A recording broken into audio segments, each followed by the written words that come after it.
Hi friends, ನಾನಿವತ್ತು ನನ್ನ friend ಜೊತೆ ದಾವಣಗೆರೆಯಲ್ಲಿರೋ ಗ್ಲಾಸ್ ಹೌಸ್ಗೆ ಬಂದಿದ್ದೀವಿ. ಇಲ್ಲಿ ಏನೆಲ್ಲ ಇದೆ ಅಂತ ನೋಡ್ಕೊಂಡು ಹೋಗೋಣ ಬನ್ನಿ.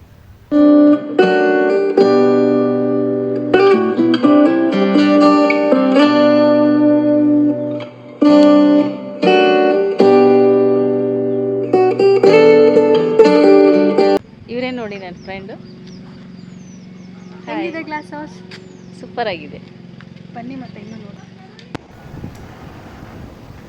ಎಷ್ಟು ದೊಡ್ಡದಾಗಿದೆ ನೋಡಿ ಗ್ಲಾಸ್ ಹೌಸು. ಒಳಗೆ ಹೋಗೋಣ ಬನ್ನಿ. ಈ ಗಾಜಿನ ಮನೆಯು 108 ಮೀಟರ್ ಉದ್ದ, 68 ಮೀಟರ್ ಅಗಲ ಮತ್ತು 18 ಮೀಟರ್ ಎತ್ತರವಿದೆ. ಬೆಂಗಳೂರಿನ ಲಾಲ್ಬಾಗ್ ಮಾದರಿಯಲ್ಲಿ ನಿರ್ಮಿಸಲಾಗಿರುವ ಈ ಆಕರ್ಷಕ ಕಟ್ಟಡವು ಬಿಸಿಲನ್ನು ನಿಯಂತ್ರಿಸಿ ಒಳಗೆ ತಂಪಾದ ವಾತಾವರಣ ಇರುವಂತೆ ವಿನ್ಯಾಸಗೊಳಿಸಲಾಗಿದೆ.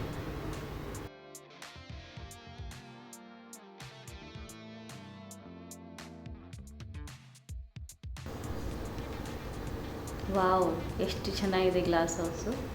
ಸ್ವಲ್ಪ ಬಿಸಿಲಿದೆ, ಆದರೂ ಚೆನ್ನಾಗಿದೆ.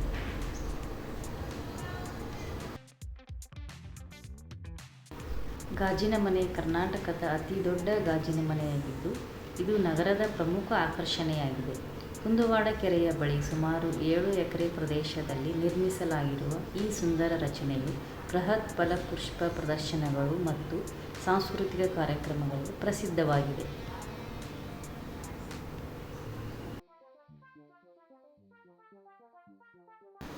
ದಾವಣಗೆರೆಯ ದುರ್ಗಾಂಬಿಕಾ ದೇವಿ ಜಾತ್ರೆ ಮುಂತಾದ ಸಂದರ್ಭಗಳಲ್ಲಿ ಇಲ್ಲಿ ಅದ್ಭುತವಾದ ಹೂವಿನ ಪ್ರದರ್ಶನಗಳನ್ನು ಆಯೋಜಿಸಲಾಗುತ್ತದೆ.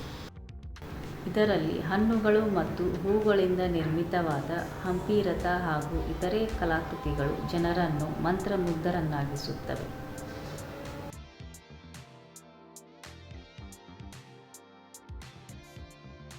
ಇಲ್ಲಿ ಮಕ್ಕಳಿಗೆ ಆಟವಾಡಲು ಉದ್ಯಾನವನದ ಸೌಲಭ್ಯವಿದೆ. ಇಲ್ಲಿ ತುಂಬ ಜನ ವಾಕಿಂಗ್ ಮಾಡೋದಕ್ಕೆ ಬರ್ತಾರೆ. ಇಲ್ಲಿ ಕೋಲ್ಡ್ ಡ್ರಿಂಕ್ಸು, ಸ್ನ್ಯಾಕ್ಸು ಎಲ್ಲ ಸಿಗುತ್ತೆ. ಇವತ್ತು ಯಾಕೋ ಕ್ಲೋಸ್ ಆಗಿತ್ತು.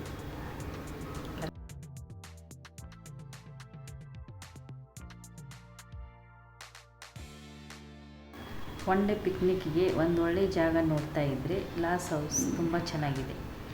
ನನಗಂತೂ ತುಂಬ ಇಷ್ಟ ಆಯಿತು. ನೀವು ಫ್ಯಾಮಿಲಿ ಜೊತೆ ವಿಸಿಟ್ ಮಾಡಿ. ಇಷ್ಟ ಆಯಿತಾ ನಾನು ಮಾಡಿರೋ ಗ್ಲಾಸ್ ಹೌಸ್ ವಿಡಿಯೋ?